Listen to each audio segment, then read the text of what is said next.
Council meetings are long and boring. Wouldn't it be great if they were short and unboring? This is why I've invented the 5-minute meeting.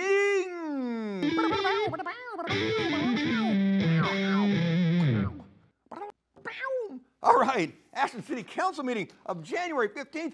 This guy's right at it. So let's go. Let's get into the meeting. Let's start to work. And then the city lady went, whoa, whoa, whoa, whoa. Don't forget, we got to do oaths. These two were new, brand new. And we got to swear them in. And he's like, oh yeah, all right.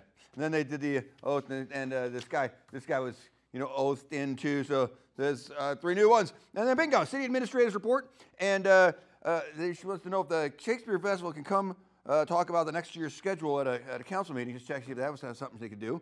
And then right to the public forum. All right, so a woman said, I'm against 5G. It's carcinogenic and other countries ban it and it violates our rights. And another woman said, school children died after Wi-Fi was installed in their school. And Facebook execs don't let their kids use cell phones. And then a bald guy said, telecom 5G stuff is not cool. And then a white ponytail guy came in, and he was white, and his ponytail was white. And all the other countries don't allow this level of exposure. I'm an old school electrician, so I know a little bit about electrical stuff. And then a woman said, public transit is being ignored. And then another woman said, Uproot Ashland, I think that's a place with the hog farm, I think above the TID, above Weisinger Wise, and I'm not happy about that hog farm. And then another woman said, I'm not happy about the hog farm either. They're the worst, and there's chickens and hogs and dead animals, and they die, and bones everywhere. And then, let's see, a guy with a mustache said that hog farm's the worst.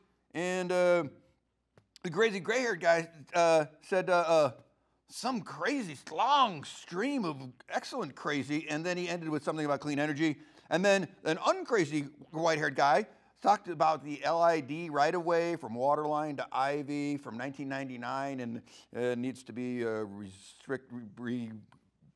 returned back to the homeowners in some way. Anyway, and then the consent agenda. Consent agenda. This one said, she said, there's this one woman on staff somewhere. She liked them. I don't know if I couldn't figure out who that was. And then this guy goes, talk about some planning stuff. Right? Somebody? And city planning guy said, we're trying to get a grant to get 2 vans for the transit, RVTD, transit division. So 2 wheelchair vans, they can go up and get anyone in town and move the wheelchairs around on call. And so then the RVTD lady from the Department of Transportation and talked. I left, got a beer, came back, I needed a sweater. She was still talking. And then got consent agenda approved. And then this guy was voted the new council chairman of the group. And then the staff was added the findings from the 72 apartment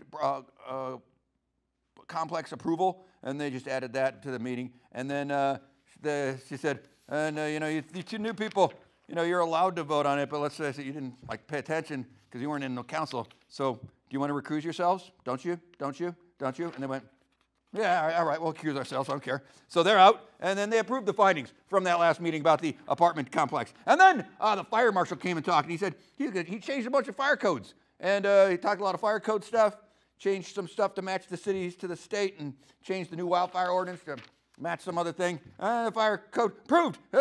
He did a great job, I guess. And then some garbage measurement amendment came along, and that was approved. And then Uber and Lyft again. So the staff brought all these Uber and Lyft changes that they were, saying, hey, you guys, this is what Uber and Lyft want. You want to vote on it? Bingo, this is the stuff. And by the way, if you do vote yes on it, Uber and Lyft are just going to kind of decide when they want to start service here. And so just because you say yes doesn't mean it's going to happen until maybe a couple of months or something. And then there's a public hearing. One woman, super old lady, said Uber and Lyft are important to us old people who can no longer drive, and it makes a better life and allows for spontaneity and old person spontaneity. Trip to the grocery store, not a booty call or anything like that. But she's like, so she says, I really got to do this, and then this one goes. She goes, hey, I'd say, can't we just keep the wheelchair access for Uber and Lyft? I would like to make a motion that we change that so we don't give them don't give Uber and Lyft everything they want. Make them still pick up wheelchair people. And then everyone in the council went, no, we disagree with you. We've done this forever. It's killing me.